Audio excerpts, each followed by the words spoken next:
All right, terrific. Welcome, everyone. We're going to start right at 2 o'clock. Just wanted to give a few opening comments. This is Diane Wagner at First Choice, together with Ellie Feldman at Wingman Insurance. We're thrilled to be able to present this presentation today on why tech is a target market. I think for any of you folks that know me, I'm a big believer, as you know, in target marketing. Best practice agents target market. So our plan is, over the course of the next little while, is to help introduce you to the first entree into a target market, with the hope that we can educate at a very high level, put some pretty solid marketing plans together, and then ultimately create peer advisory groups for folks who are interested in sharing ideas across a cross-section. So I just wanted to talk a little bit about why we chose technology as a target market. I had spent a great deal of years, as everyone knows, in the Carolinas, working with a lot of coastal agents, and obviously you can understand the limitations they have in the property space. So I was always looking for a way to help those folks, and technology is a really terrific opportunity in the Carolinas for a couple of reasons. There's been kind of a groundswell of movement out of Silicon Valley east, primarily because it's so expensive to live and to start a business there. So we're seeing pockets throughout the country where technology is really starting to take off, and the Carolinas, due to some work by the ex-governor Nikki Haley, had really become a hotbed. So we put some programs together to help producers effectively target technology, take property out of play, and really take advantage of some local conditions. Why we like technology: it's one of the fastest growing industries in the country today. The only folks that are really taking the time to educate themselves in the technology space we see are primarily at the broker level, right? So Willis, Aon, Marsh, and Engage, Gallagher even, they're really looking for accounts that are well in excess of $10,000 in revenue. And we know from experience with this class that an awful lot of these folks start in the garage, right? So they start out as small accounts. That's when they oftentimes need the most educational assistance, if you will, to how effectively play in the tech E&O space. So we find that they're wildly collaborative. We have a ton of networking opportunities in our local communities. There's an organization here called Tech After 5. They meet once a month. Kind of interesting. The Columbia, South Carolina group meets in the Dog Bar. So it's kind of a laid-back, Birkenstock, cargo short wearing crowd, but they tend to be wildly collaborative. So there's a tremendous opportunity to gain referrals and really entrench yourself in association work. It really can be a young producer play. I have a lot of agencies that bring on really young producers, and I say to those folks at times, I'm not going to buy insurance from a 24-year-old, but you know who might? 24-year-old. So I think this is a great play for the younger generation. They tend to enjoy technology. There's, again, peer advisory potential. Because of the fact that this group is so wildly collaborative, we really have an opportunity, once we get you kind of up and running, for you to share ideas with the help of Wingman and certainly at our annual meeting. So our hope is to present a series of educational, bring you up to speed webinars, and then we're going to get the group together in the spring when we meet here in Charlotte. So with that, I'd like to introduce Ellie Feldman at Wingman Insurance. She also presented the cyber insurance program last week. If you didn't get an opportunity to see that, let me know. We'll share that recording with you. Terrific opportunity to create a differentiating message off X State. So with that, Ellie, take it away. Hi, everybody. Thanks for joining us. Thanks, Diane. I have to tell you, Diane has an amazing vision for what the First Choice Agents Alliance can do to help agents like yourselves find new niches, find new ways to generate revenue. And this just happens to be one of them. And we're really excited to be helping her make her vision come alive, if you will. As she mentioned, I'm with Wingman Insurance. We are a technology company. We just happen to be in the insurance space. We're essentially an online platform that specializes in writing insurance for tech companies and cyber liability insurance for all industries. That's all we do. We're really, really good at it. And so it made sense to partner because we can help you with the product, but we can also help you with the training. So today we're just going to talk a little bit about why we think you guys should target this class of business, and then lay out our plan to get everybody really successful with writing it. So with that in mind, why target tech firms? Diane touched on this just for a second, and I'm not going to belabor the point except to say that it's a massive industry. The word tech firms encompasses everything from your IT help desk guy for your office to the startup guy in his mom's basement to university labs that require individual insurance policies. It's a $10 billion industry. And as Diane mentioned, most agencies don't want to deal with small companies of any kind. It's what makes it's really what makes agents like yourselves, able to be so successful. There's a niche there in small business that is underserved in a personal way, and this is just another sector that you can go after. But one of the reasons why tech is more appealing to us than other small business ventures is the growth opportunities. I was sitting with an agent. I, by the way, live in San Francisco. I deal with these tech morons all day long, and they're wonderful people. But even the agents out here, like, we don't deal with small tech companies. They're just not worth the energy. And I think to myself, what a wasted opportunity. There was a point in time when Apple, had 2 employees and a bot policy. And wouldn't it have been nice to know Steve Jobs then and go after him then? But people miss their window. So the growth can be fast and furious. That's how we like to put it. And as Diane mentioned, young producers tend to do very well in this sector. It isn't just that other young people want to buy for them. It's that when you're in the tech sector, you have to learn to appreciate the smarts of a young person. And so they are okay with someone being young and a little green and finding the answers and doing the hard work. So it's a great learning experience for them. But that being said, there are tech sectors popping up all over the country. The largest ones, being in Austin, Texas, for example, the I-270 corridor in Northern Virginia. North and South Carolina have a huge thing. There's a new big bustle around the Boston area. Every area that's coastal, every town that has a university is going to have tech companies for you to go after.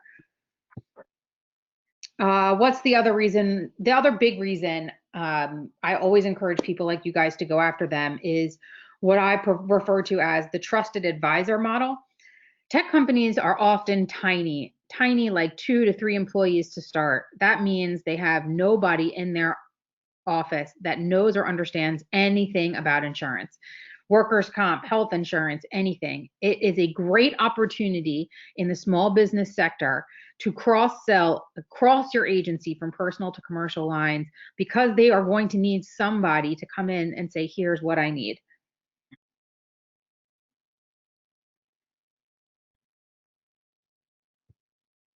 Okay, what else? They genuinely look to other trusted advisors for help. And we're going to touch on this again later, but when you're targeting tech companies, there's a bunch of different ways you can go at them.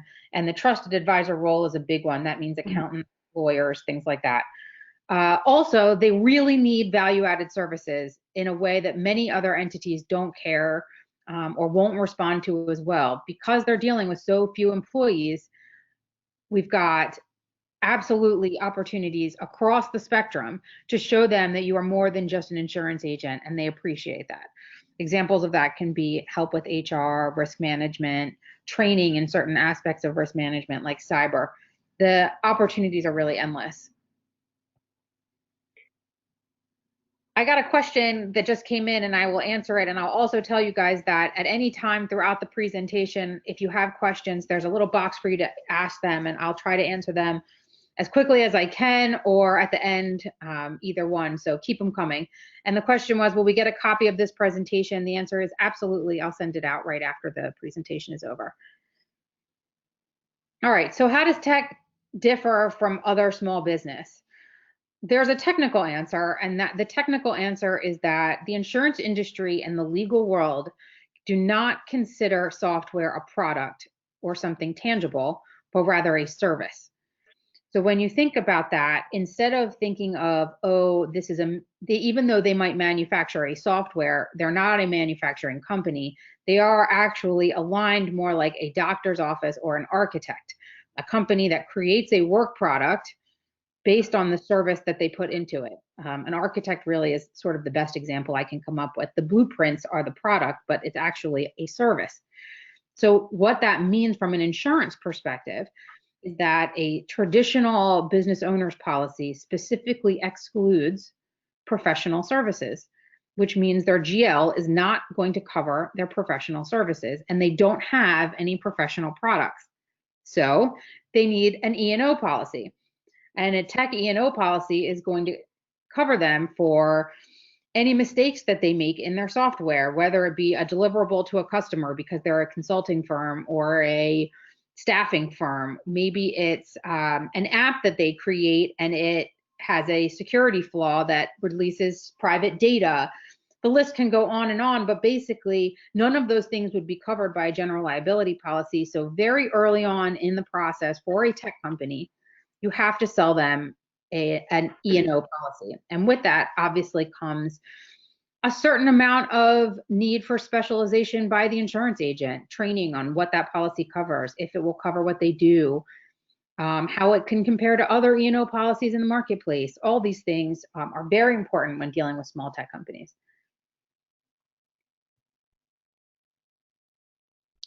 Okay, I think by now, I hope by now, I have convinced you guys that tech should definitely be a target market.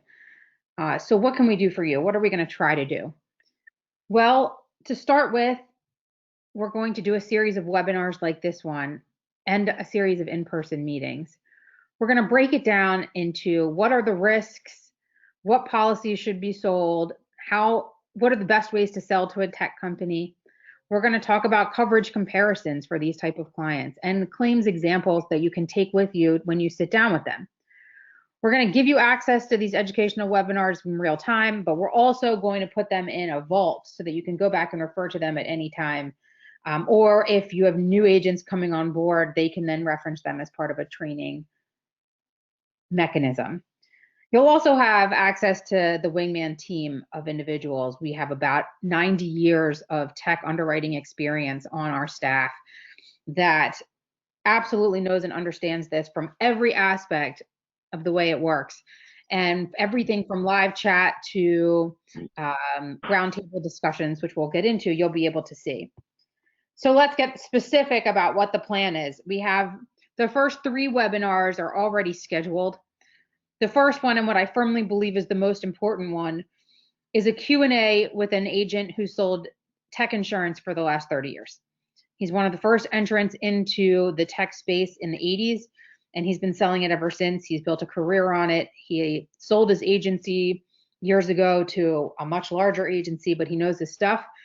And he wants to talk to you guys and hear what questions you have, anything about the best ways to network, to the best ways to cold call these types of clients, to anything else you want to ask him, coverage, anything. The man knows his stuff, and he'll be around for 45 minutes to answer questions and talk a little bit about how he found success in the space. That's going to be November 14th. December 12th, you're going to have access to a 30-year experienced underwriter that worked at Chubb and CNA and some of the largest tech underwriters in the world. He's run tech books of business. He knows what the risks are. He knows what a good risk looks like and what a bad one does, so that you can pre-qualify your risks and not waste your own time. Finally, we're going to talk about some unique ways to market to tech companies. And Diane touched about this earlier, but we're going to do a deep dive on January 9th. It's all about networking with these people. There are meetup groups, there are networking functions. They love these things, collaborative workspaces, but also a trusted advisor network, IP attorneys, accountants, things like that. That word of mouth goes a long way. If you get a couple of clients, it can snowball very quickly into a lot of clients because they all talk to one another. And how do we get in with those first couple and the important spheres of influence of those people? We'll talk more about that on January 9th. Once you've committed to this and you have gone after a few accounts, you're obviously going to need to quote them. For those of you who are not part of the Wingman family yet, you can let me or Diane know after this, and we will get you access to our systems, which includes cyber liability insurance for any type of company. And then the Tech E&O product we're rolling out really any day now, so we'll be able to quote that for you. You can ask us for an on-demand demo at any time, or any other questions you might have. We're here for you. So what can you expect from signing on to the program?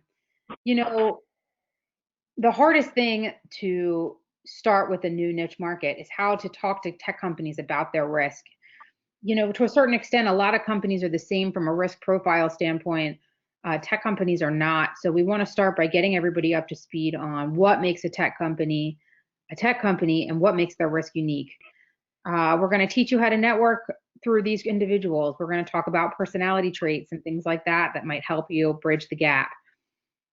We're going to help you create marketing plans, and we're going to create a working group to help hold yourselves accountable, and we'll work together to all get better at this as we go along, because we're all starting from the same place, which is kind of exciting. And we're going to help you create a new profit center for your agency and for yourself. It's a huge growth market, and the East Coast is absolutely going to blow up in the next 5 to 10 years. Being in there on the ground floor, getting a name for yourself now is going to super help you in the long run, really make a difference for yourself and maybe other people in your agency. And then finally, we're going to institute the roundtable. I really do feel like this is important. Everybody has questions and wants to have them answered. Everybody needs a safe place to talk about successes and failures and how to do better the next time.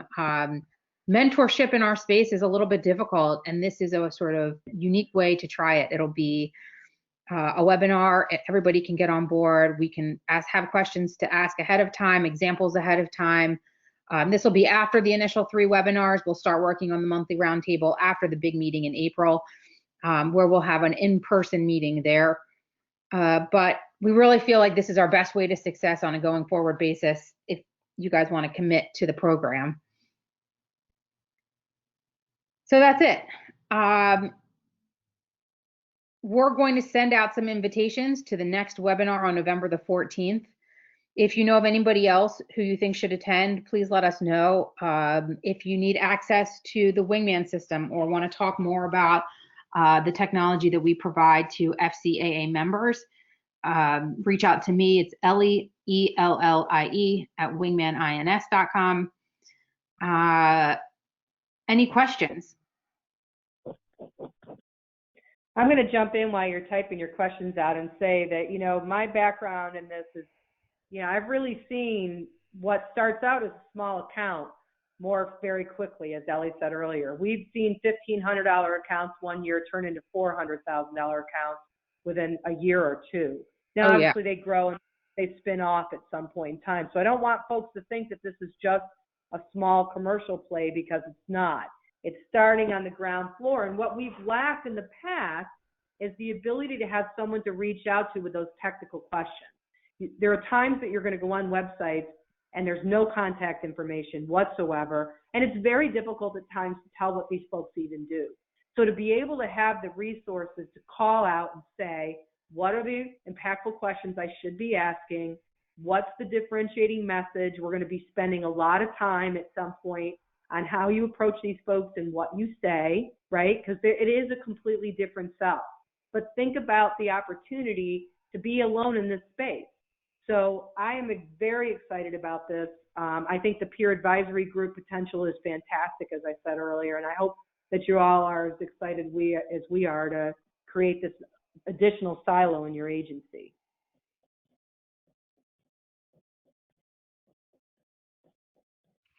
Thank you. I appreciate that. And I do agree. I will tell you a couple of anecdotes. I was sitting down with an agency, a big West Coast agency, and I said, you know, how many small tech accounts do you write? And he said, oh, none. You know, they're such a pain. And I said, really, what kind of business are your 5 biggest accounts? And he said, they're all tech companies. And I thought, you know, that says a lot. If you get them while you're small, you get to keep them when they're big, for the most part. And, you know, why not? Why not make that play? And we've got some good products for you, and we hope a good mentorship program to get everybody off on the right foot. Any other questions? For those that weren't on the cyber call, just know this is an A-rated paper. This is admitted coverage, right, Ellie? Yeah, we have two products for this. The first one is an A+ admitted paper. It's Access Insurance Company. It's tech E&O and cyber combined, which is very important for tech companies to have that cyber component built into their E&O, because if not, it gets very complicated. Because as I mentioned as one of my examples, often it is the case where the tech company causes a cyber breach and it's unclear if it should fall under a cyber coverage or if it should fall under a professional services coverage, and courts are unsure. And so having them together makes insurance companies much happier. So we have that. The second product we have is a Lloyd's product. It's non-admitted. It's for small businesses only, under 20 million in revenue. And it's a BOP that has a whole bunch of executive risks, D&O, E&O, fiduciary, cyber, crime, everything built in. It's made specifically for startups in their basement. We think that a lot of times with these tiny companies, agents don't have the resources to check in with them every 3 months as they grow, raise money, et cetera. So we've sort of created a policy that at least for the first year or two will keep them fully covered for whatever might happen as they grow. And you'll have access to both of those products once you sign up with us, and we'd be excited to have you.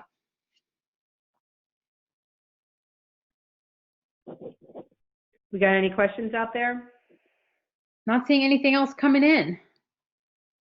All right, well, we will share all this information with you folks. Again, spread the word if you have others that are looking for a tremendous opportunity, or if you think they would play well in the group.